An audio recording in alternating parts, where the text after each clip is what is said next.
All right, babes, we're up. We're live. Thirsty Thursday edition of the Slate. Jeff Rolwerk, Julian Edlow, Emerson Latzia, yours truly. Yeah, we apparently are the only ones who still work here, Jeff. Yeah, I know. This is crazy.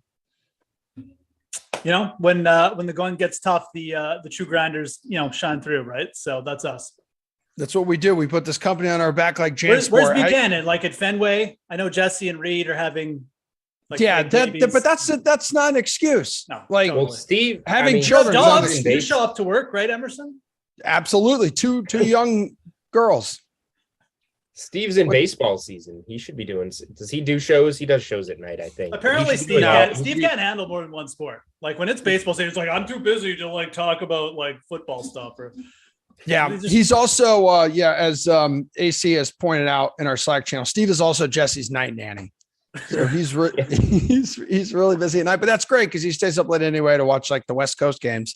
But yeah, Jules, we brought you back because you did such a wonderful job yesterday helping us out with Celtics Heat bets. How about those COVID rumors? Yeah, that was BS. And you and I were messaging each other a little bit afterwards. I'm just again, I get the guys at 98.5. They hit on those more than they miss, but that was just so freaking bad because every name that they wanted to mention, they're all out there hours before, warm up, just having a night. It was pretty brutal, wasn't it? That was a credibility loser situation for Boston media. They get a lot of them right. That one wasn't right. But the Celtics were the right side, and that's what I tried to give off here. And one of the takeaways was that Jimmy Butler is just not healthy. And here, let me dig up my own tweet. I should have done this beforehand, but no, it's all good. You're right though. Past 3 games been what? I think only one game in double figures, and that was 12 points. He was averaging 33 points, right, in the playoffs until he hurt his knee. Yeah, so since Butler hurt his knee in Game 3. The score within the series is Celtics 251 to Heat 209. And Jimmy Butler in 67 minutes has 19 points on 7 of 32 shooting. He's not healthy. It's obvious. No. And they actually had a lead yesterday at the half, a tale of 2 halves too with the Celtics. They looked lost. Jaylen Brown couldn't dribble. And then they absolutely blitzed Miami in the second half and just smoked the hell out of them. What chances are you giving Miami, if any at all, when it comes to Game 6 tomorrow night in Boston, on Boston's home turf? Yeah, I know. I don't want to, first of all, that game, that it was almost obvious that to me that the Celtics were going to win that game. If you watch the first half, being down only 5 at halftime, getting nothing from Tatum and Brown, and Miami clearly not being able to score.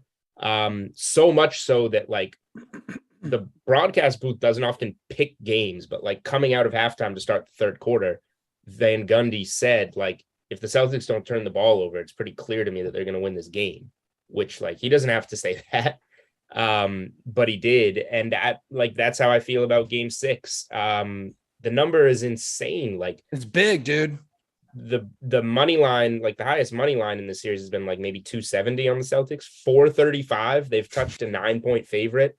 The Heat are done. They're hurt, and they don't have. I think I said this on here yesterday, right? The Heat are the third team since the 50s to be a 1 seed with no players to make first, second, or third team NBA. Yeah, they don't have the talent level to reach a Tatum first team All NBA or a guy like Brown that got similar votes to a Butler. They just don't have the talent to reach there. And, I'm nervous because I don't want to jinx anything. I've twice in my life attempted to go see the Celtics win the Eastern Conference and go to the NBA Finals. I was at Game 6 in 2012 when LeBron had the 45 and 15 and just stomped them out. And then they won in Miami in 7, the Heat, that is, of course. I thought they had that one. I knew they didn't have the last one I went to. That was Game 7 of the Eastern Conference Finals in 2018. Still young. LeBron, once again, go to the finals. So these are all against LeBron. Now you're talking about going against an injured Jimmy Butler and Kyle Lowry. I don't see how the Celtics don't win this game, even if they come out tight, because all they did last night was play good for 10 minutes, and it was a 24-2 run, and they blew the game open. at home with this opportunity after blowing an opportunity in that game 5 against the Bucks and then correcting it in their game 6 and 7 win. I don't see how the Celtics lose this game. Famous last words. I'll be there. Yep. And I'm hoping for the best, but like I don't see how they blow this game. Samir texted me today and said you could sneak us into a lounge in TD Garden tomorrow night so for the game. I don't Like, what's want to going on with get that? now we're doing this on shows and now they're going to be on the lookout for me. But like, you know, let's just say I know my way around the building.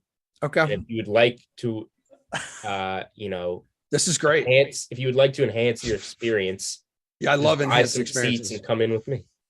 Okay. They can be anywhere. Just stick with me. Okay. All right. So are you going to take the Celtics to cover tomorrow night with such a big spread? It was 9 this morning when we talked, as you've mentioned. Yeah. So it's so big that they're like begging for heat money. Yeah. They're begging for heat money. Like this is so blown out of proportion now. And I think the Celtics get there ultimately because here's a question, since it leads to the other game too. What do you think? Like, we know you like the Warriors because you talked about the Warriors parlay last night. Would you rather take the Warriors to cover or the Celtics to cover? Ooh. I think I would rather take the Celtics to cover because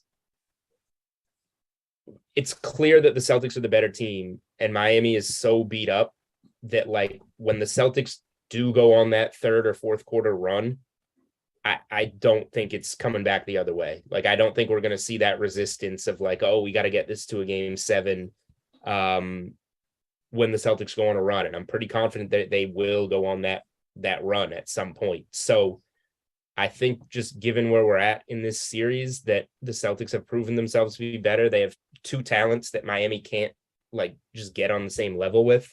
And when they make that run, it feels weird to say shut it down in like game 6 of the Eastern Conference Finals, but like they're not healthy enough to keep up. So we got a couple different options for our Warriors parlay here. Then we can juice this. We can take the Celtics -8 and then we'll get 1 plus 150. But if we take the Celtics at like, let's get a little dicey. Yeah. Let's go 5.5. Okay. Yeah, That I gives like us where you're plus at. 104. I like where Celtics you're to at cover here. 5.5 and Warriors to win straight up. Yep. I like that idea. I am not quite as comfortable messing around with the points with the Warriors. I do think they win this game because, again, it's, you know, people are just putting the Warriors in the finals. But, like, if you lose this game 5 at home, then you're going to, like, a pick'em type of game 6 in Dallas on the road where Dallas just won. Then you're giving that game to Dallas, and now you're in a game 7 where you're a huge favorite, but it's a game 7 and all the pressure's on you. So this is one of those ones where, like, you can't let it spiral. You got to end it tonight and not be going back to Dallas. So I do think the Warriors get this done. And if you wanted to use it on an alternate with Boston, I think that's fine. But like at the same time, I don't know how much of that difference between 5.5 and 8.5 there's going to be when we get to the end of this one. Watch the game now land on 6, 7, 8. But like, I think that when Boston makes its second half run, they're going to be going like that game last night. They were down 5 at halftime. They got up 23 and won by 13. Like something kind of similar that could bring the line down a bit? Like if Butler's healthier or something, like. Bro, he can't get healthy between. Yeah, I know, that's what I'm saying. Yeah. It's just not happening. No way. Well, so here's what it would take happen. someone on the Celtics, right? Because I see that Smart and Williams are questionable. Right. So there's 2 ways. Very, very good, Emerson. There's a couple of things that could happen here. I mean, the number's so big that they're going to beg for heat money and just see what comes in. It touched 9, came back to 8.5. So that means there will be resistance at that 9. Now, if Tyler Hero, who's questionable, plays, and if one of Marcus Smart and Rob Williams is out, now we're looking at, 7.5, and it gets a little better for you. So I would wait. And if you are going to lay it, if Smart and Williams play again, then just lay it right away. If anything goes on there, then you can, give it a few minutes and get the better number. But there is no way you can talk me into betting the Heat in this game. And I think the number is pretty telling. Okay. So then we can talk you into betting the Mavericks to cover at least. I know you like Golden State to win because they're 8-0 at home in this postseason. I'm not going to put myself in that tight of a window. Okay. But, it wouldn't surprise me at all. It would surprise me if the Mavericks won. It would not surprise me if they covered. It just, the spot more than anything here, like I said, how this snowballs if the Warriors lose this game. They can't let it happen. And they were dominant the first 3 games of the series and took one in Dallas that everybody expected Dallas to finally kind of punch back and get.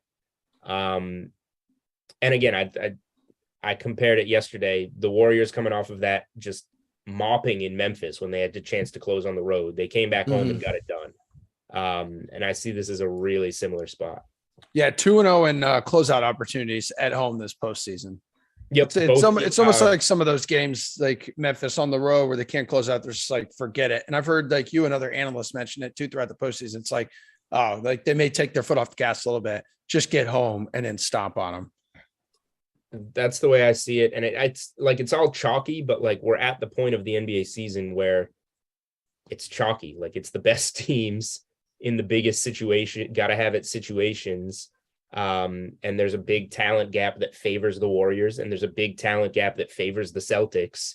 So it's just, that stage of the season where you're going to catch somebody off guard and bet the Pistons plus 9.5 is gone. We're at the got to have it spots with the teams that are shining the brightest. So I have to think of this in the squarest possible way and say the Warriors and Celtics are not going to blow these opportunities. Okay. Jeff, what are you looking at? Some props here? I was attempting to make a same game parlay, but apparently the site doesn't want to let me do that right now. So, okay. I just had look, here's what you got to do. Turn on the button. No, I did turn on the button. Oh, you did? No, right there. Flip it on. Yeah, and look what's happening. Dopes. Oh, wow. Hey, easy. I support you all the time. Jules. What about Andrew Wiggins over 16.5 points? Yeah, he's had a really good series. But he's asked to do so much on the defensive side. I feel like it's spot on. I don't really want to guess with him quite as much. Draymond's point prop is a little inflated, and he has been scoring more in this series, but like the Memphis series, he just didn't want to shoot. I bet him under 7.5 in a game and cashed. This might be a spot where he looks to get everyone else going in this type of game. I would consider a Draymond under on points, which, doesn't quite go hand in hand with the Warriors, but it almost does because they're at their best when they get the other guys going. I don't have a ton of props in this one. Like the Reggie Bullock and DFS threes have been good, but they're kind of like on and off a game. So Bullock went 6-0-6 for made threes. Now in a tough road atmosphere, like I don't necessarily want to go back on him. Like going back to the big picture, and again, everybody's talking about how great this Celtics Warriors final is going to be, and we don't have it yet, but I really feel that we're going to get it. If you like the Warriors, do you take Steph straight up versus Luka points? I don't know. There's no way he outscores Luka. No, because like they can let Doncic get 40 and still win this game. Yeah, seen it. We've seen it done. It's already by the Suns, and we've seen it done by the Warriors, like in this series. So that's one of those times. Like the role players, in theory, should be worse on the road, and Doncic still gives you what he's going to give you.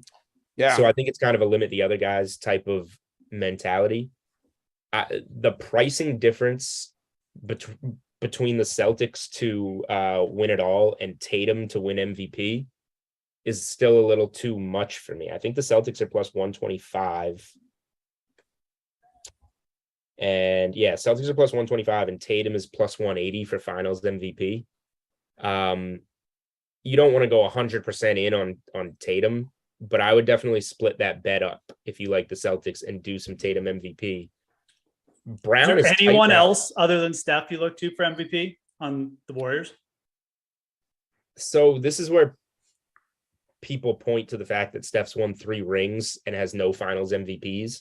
Oh, right. But I think that's a little overblown and actually helps him this time, because the first time it was Iguodala that, for his performance playing LeBron, and then Kevin Durant was the better player 2 times in a row. Yeah. So now I think Curry's going to be the best player. And then the narrative, people are going to want to vote for him more. Yeah. If he gets a 4th ring and it still doesn't have a finals MVP, I think that it kind of almost helps Curry. So Curry and Tatum, again, I'm saying how chalky it is this late in the season. Curry and Tatum are the only 2 bets in my opinion. I don't think it's pretty interesting too. Like the Warriors minus 135 to win, but Steph's plus 120.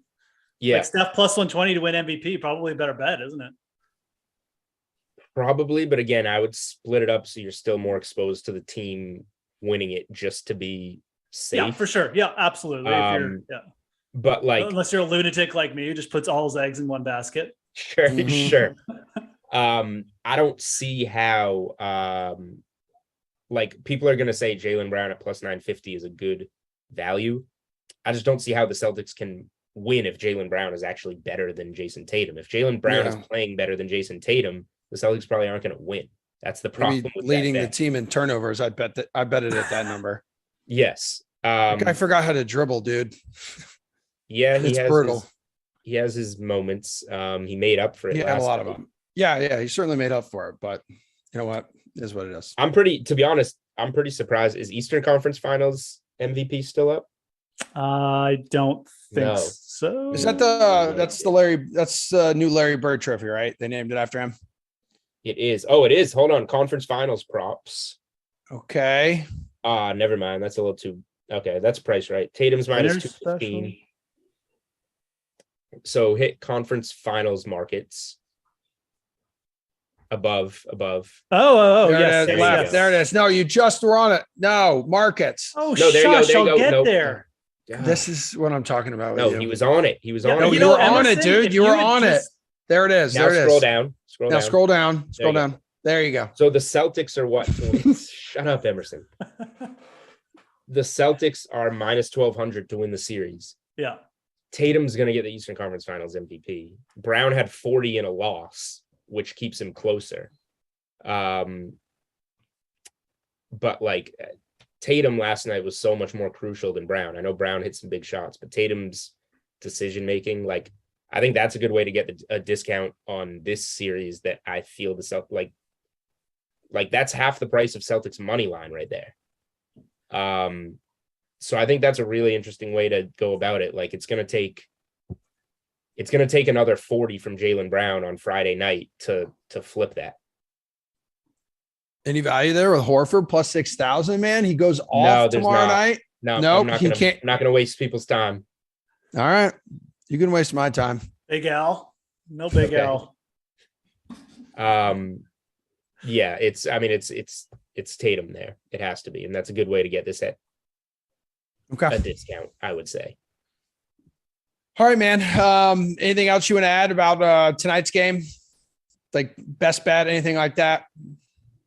I have a lot of exposure to the Warriors to win the West. So yep. I already lost some extra money on a stupid hockey parlay. So I'm just going to sit back and hope that the Warriors win the West tonight. And that's that. But before I go, I'll ask Jeff about hockey games because I'm a sports bettor and I need to know these things. The people that I've talked to like the dogs. How do you feel? I'm kind of surprised. I kind of think Carolina at home just seems to always get it done. But tell me about these. They haven't lost at home. Yeah, it's the only time I would bet them to win. No, I didn't ask you, Emerson. I was about to say. Jeff. I mean, I think this is a night where you bet both dogs, and you there's a very good chance you're going to come out ahead. I think that the Oilers are completely in the Flames' head right now. You talk about the talent deficit, between Boston and Miami. It's the same kind of thing. Like the Flames just do not have the top talent. Their secondary scoring's drying up. Their goaltender isn't even as good as the Oilers anymore. I think this series is over. Connor McDavid also just absolutely owned the Flames in his career. So I'm comfortable there. And the Rangers have the best goalie of the series. Igor Sturkin's allowed one goal in each of the last 3 games, man. Hasn't he had tougher times on the road? Way closer to. Hasn't he been tougher on the road in the playoffs? I don't care about that. He's well due to come through on the road. I think Carolina is kind of again at a point where they realize they can't win, and now the pressure's back on them to go at home and hold serve again. I just think that again, and just from a value perspective, both these teams aren't getting enough respect. Like the Oilers were just as good as the Flames down the stretch. And the Flames, when they were on the road, it was basically a pick 'em. And now you're telling me that the Oilers, who have a 3-1 lead, have been the better team. Now they should be underdogs on the road? Makes no sense. I think people are just playing the Flames bounce back because they just, like the public is just like, well, the Flames are good. Like they're really not better than the Oilers. Their goaltending was the big thing for them, and now that's dried up. So, and it's kind of the same thing with the Rangers. This series has been too close to say that the Rangers now should just be massive underdogs when the Hurricanes were actually favored on the road in the last game. So to me, I think these lines are both off. Rangers have that nice advantage too in special teams. This opened at +140 as well on money line for the Rangers. Yeah, I mean, it doesn't shock me. It's been bet down a bit. I actually think you may even see it move a bit more till puck drop. Me listening to that determined that Edmonton is the bet of the night. But I feel like I really do think Connor McDavid comes and shuts it down. The Flames might get 40 shots, but I really do think that, like, you put a star in a situation to finally get to the conference finals, the best player in hockey. Like, I mean, you want to bet against them? Go for it. I mean, I'm not. If I pick one, I'm gonna lose. So I should probably bet both dogs. It sounds like that's what I will be on. So you can go down with the ship with me. I'm glad that I stuck around long enough this time to find out what you're actually on. Just asking for a parlay and getting out of here. The key is when you sign off here of this Zoom, then like listen to the show, because then he'll give you the real bets. I'm not going to do that. I actually have to go get some corn and mashed potatoes so we can get dinner underway here in the Edlow household. Okay, man. Well, I hope you enjoy supper, and thank you kindly for joining us. I really enjoy our friendship and your knowledge of betting. Thank you guys so kindly for having me, and thank you for being some of the hardest workers at DraftKings among all these slackers. Three of us. Absolutely, man. Yeah, we both have 2 daughters, and you see us. We're sitting here. We're working. No, we're not quitting. Like changing a lot of diapers over there, Emerson. Certainly am. All right, later, dude. Goodbye. Yeah, Ulrich, like the Flames have talked like ad nauseum too about stopping McDavid and have no answer for the best player in hockey. Not that anyone would, but like he's got 11 points in 4 games. Leon Draisaitl has 14. Like, I don't know, man. I think you may have nailed this one. I get why people like maybe still a little bit, like it's like, and Paul mentioned this. Paul Bruno from RotoWire mentioned this today on the show. We're like, we're still trying to be asked to trust Mike Smith, who's 40-year-old netminder. I know, like, the Oilers were an up and down team. They're up and down against the Kings too, but like the Flames, to me, they've seemed to just hit like a bit of a wall, and they almost hit the wall against Dallas. Like, I thought they were done, and they almost were. I mean, they had to go to like 7 games, but like, Matthew Tkachuk went on. Like, this is the when you build your team around a Matthew Tkachuk who's out there yapping, but he's not an elite. Like, he's not an elite. Like, he's not Leon Draisaitl, and he's not Connor McDavid. And when he goes and yaps and he gets the other team worked up, and then he can't back it up, this is what you're left with. Like, your secondary scorers aren't there to help you. The Flames down low can't stop Zach Hyman or Evander Kane. I mean, I think the Flames will come out and throw a bunch of shots, but like, I just don't know if it's going to matter. So this is the most confident I've been about an Oilers bet probably the entire season. I really do think McDavid just wins this. But if it goes back to 6, I could easily see this, going to 7 too. So ultimately it's the Oilers, but I'm definitely I like both the dogs tonight. And now that Julian's gone, I'm going to give out my favorite bet, which is just, let's go. Hook me up. Which is just to bet the Rangers to win the series. Okay. And in your defense, dude, you've been pushing this from the get-go, and it does feel like momentum has totally shifted in this series. And here's the thing. Where's the series prop? Of course, I can't find it now. Okay, give me a sec. Okay, yeah, not a problem. It's still like here we go.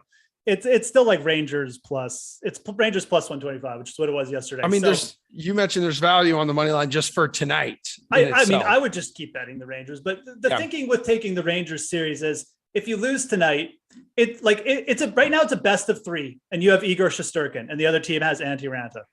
Like that's basically what it boils down to. And maybe that's like too simplistic, but like, I'm not really like interested in taking the other team at a minus 145 clip to beat Igor Shesterkin twice in 2 games. I don't want to do that. I think that the Rangers at plus money have shown that they can hang with the Hurricanes. They could easily be up 3-1 right now. Those first two games were really close. So yeah, I'll just take the Rangers on to win the series. I like that a lot. I didn't realize that until 5 seconds ago that Carolina is the first NHL team since the 62 Maple Leafs to see or to win their first 11 games to start a postseason.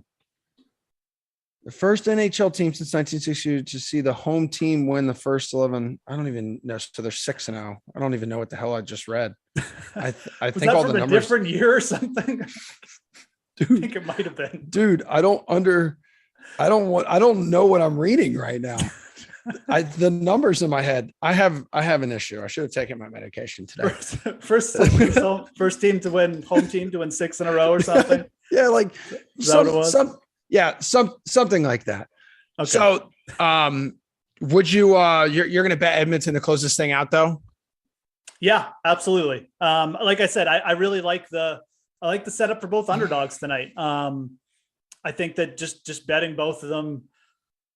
I mean, look, there's 3 outcomes if you do that. Like, I mean, you lose both, you get nothing, you win both, and you win multiple units, or you get one of them to win and you make a small profit, which whenever I find myself in those situations and I genuinely like the betting the underdog in both, it usually works out. So I think it's a good spot to do it. If you're asking me which one I'd rather do, I will lean slightly towards Edmonton. I just think, again, like they're a better team than the Rangers overall. You're not necessarily relying on just one player. Like, the Oilers can win in multiple ways. McDavid could win it. Like Mike Smith could just show up and have a hero game again. Whereas the Rangers probably, like if Shesterkin's not good, I don't know if they're going to outscore the Hurricanes at home. But, the numbers are very similar. And like I said, I still like both sides, both those underdogs tonight. So, yeah. And also like New York, if you go back, was that game 1 where like they were leading until I think the final 3 minutes in the series opener. I think it was Sebastian Aho who scored. The first couple games were exceedingly close. I mean, like I said, like this could easily be 3-1 the Rangers. That's why I was saying when they got down 2-0, like don't give up on this team. I mean, it's absolutely not over. Carolina just like they don't. Again, like we talk about top end talent, like they don't necessarily have the closers. Like I'd even argue like the Rangers top end talent is better than the Hurricanes top end talent. Like give me Artemi Panarin, basically, like I could just break open a game with like a couple plays. So yeah. Interesting to see how that one goes, but a little bit more confident in the Oilers tonight. But it's not bad. One thing I think you can do if you're looking at player props, I definitely think the Flames are going to make a concerted effort to get shots on net early at home.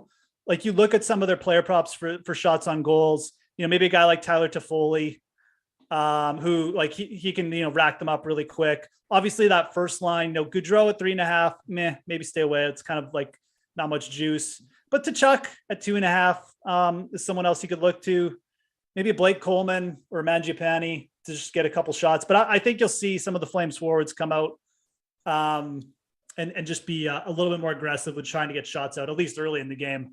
Again, I think in the end, I'm not sure if that's going to be enough. But yeah, the one thing that I would say is looking at that under for Rangers Hurricanes. I think the under's connected in all the first 4 games of the series. So yeah, what was the score in the last game? It was 2-1? Was it 3-2? 3-2. Was it 3-2 in overtime? So okay. I think that the number for the last game opened at 5.5, but it actually closed at 5. So it was a push. Okay. But still. All right. So really what's going to change as the pressure ramps up? When pressure ramps up, in these playoff series, NHL postseason, people's cheeks are clenched too tight. Yeah. Yeah, that's true. I mean, the butt cheeks get more clenched as we get deeper, right? So yeah, 100%. I mean, you could be due for a little bit, like we could see Antti Raanta just implode. I mean, maybe the Hurricanes offense just comes out and they're screw this Shesterkin guy, and we get 5 goals finally from one side. But I don't know. I mean, this series has been so close. It'd almost be a little bit surprising if that happens. So there's probably, it's at minus 140 is really the only thing driving you away from it. That's kind of the only reason I didn't bring it up. But If you're getting a 5.5, like, I mean, it's like you said, it's hit in every game of the series. We have no reason to think that like something's going to change here. Just because I love golf and I love you, and we have like 6 minutes to go in the show, and just for you know what and giggles, do you want to look at any early U.S. Open odds? Hey, Scheffler looked good today, didn't he? Scotty Scheffler, there out in Texas. He's got the second best odds in the U.S. Open because that's coming up in a few weeks here in our backyard. Muted myself it's all by good. accident. I muted myself by accident, and then I perfectly fine. I myself. honestly thought you just shut down because your brain works a lot like mine, where you can really only do one thing at a time. Oh no, it did shut down for like 5 seconds there. It's like, what are you doing? How did you mute yourself? Is there anyone, dude? Is there anyone early right now that you consider betting at like their current number? Okay, so obviously top of the board, like all these guys, like Xander is in contention every year at the U.S. Open. Rory, who's just looked so close. We can go down. I'm sure some people will have interest in Zalatoris again on a tough course, but like when you look at the results from today too, a couple guys, stand out. Webb Simpson. I'm not necessarily going to bet Webb because I just don't like it's just too long a setup. But one guy who has played well at U.S. Opens in the past is this guy, Patrick Reed. Okay. Who I haven't looked at the leaderboard of the Charles Schwab, but I know he's at the top for a while, and he's still available at plus 8,000. Tough golf courses and Patrick Reed go well together. He's won on a U.S. Open setup in Bethpage Black before. If he shows a little bit of form here coming up, man, like this number will go down. So from a pure value proposition, like I really do not hate it at all. If Patrick Reed, another thing he actually has done really well throughout his career, he's played well on the East Coast. Like he likes this, like these Massachusetts, like classical heavy rough style setups, New York, Boston. Like he's done a lot of good work out there. He's got multiple wins just on that kind of East Coast setup. So I think Patrick Reed at plus 8,000, I think is a guy like I'd feel comfortable getting on. You don't need to see much from him. His putter, he just gets a little bit of confidence with that putter, and it's like it is on. He'll drop every 10-footer for the week, and then he'll just give everybody like the double bird and head off into the sunset with the trophy. So I think that's something to be interested there with Patrick Reed showing some form at the top. Yeah, he's T3 right now with Webb, with Scotty, with HV3. And look, Scotty Scheffler playing well again. Still got Rahm as the favorite here. Him and JT coming in at plus 1,200 though. Going down. Just looking if I really want, if it's like good to get on early on any of these guys. We got Jordan Spieth still playing really well, plus 2,200. I think the number for Hovland is fine. Plus 2,500. Again, like you look at Hovland and what he's done compared to like, obviously a guy like Brooks lately this year, plus 2,000. Cantlay, I don't know what Cantlay's done in majors to deserve a plus 2,200 number. I'd certainly rather take Victor Hovland. Brooks has almost seemed too short with like his recent play. Totally. Like, Cantlay's great, but like, at this point, like we're at the point with Cantlay, you have to show it to me in majors before I'm betting you again. Like enough is enough, dude. Like you can't shoot plus 6 at the PGA Open to open, or the PGA Championship to open your event. And he did the same thing. He's done the same thing at majors in the past couple of years. So I think Hovland at plus 2,500 is actually something I'd kind of be interested in. Obviously we got a little stretch, but if you jump on that now, I don't think you'll necessarily, like, I don't think Hovland's going off at like plus 4,000 or anything like that. I don't think the number is going to move too much. Again, just a really good, player who's going to set up really well for US Opens running. I do like Sam Burns. I don't know if he's quite accurate enough for US Opens, but anyone else down here? Tommy Fleetwood has that US Open pedigree. He's playing better. I'd like a bigger number on Tommy. Yeah, plus 5,000. We talked about this earlier this week. Like, kind of quietly having a damn good season, consistent. I'm going to throw. This is a number I don't hate. Max Homa. All right. There's a player with just a lot of, again, I don't want to compare him to Patrick Reed, but in terms of self-belief, Max Homa is right up there with Patrick Reed. Obviously two different personalities completely. So but in terms of self-belief, I think Max Homa has the same kind of self-belief that Patrick Reed does, where maybe I'm not as talented as these guys, but I have more mental fortitude than these guys. And like, you don't win 3 times on the PGA Tour against some pretty good fields too. Like, he won at Genesis. I think that's a very fair number for Max Homa, who has been excellent this year, like in all facets of the game. And another player who can just get hot with this putter and just show up and be like, I'm like literally sinking everything. So there's 2 guys for you right there. Futures odds. I like the setup for both of them. I think Homa is a player who you will see T13 at the PGA. Once upon a time, Patrick Reed had trouble contending in majors. Then he finished like second at the PGA Championship, and his next major he won. Max Homa finished T13 his last major. It was his best finish ever, I do believe. So something to consider. Yeah, man. He won his first start of the season. Really hasn't looked back. Talking about Homa. Yep. Yeah. In the fall. You're right. Yep. All right, dude. That's it. That's it for us. Nice job today. It's good having you here. Good having Jules here. Appreciate AC and producer Eamon behind the scenes. I got to take off. I'm going to go get a haircut and walk my dogs. And I'm sure you have to take some of your family to jujitsu. Yes. Tonight. Okay. It's that time. Yep. Good old Thursdays Rex are for jiu-jitsu. Rex Kwando. All right, man. We'll see everyone later. Thanks for watching. Appreciate you guys putting with us.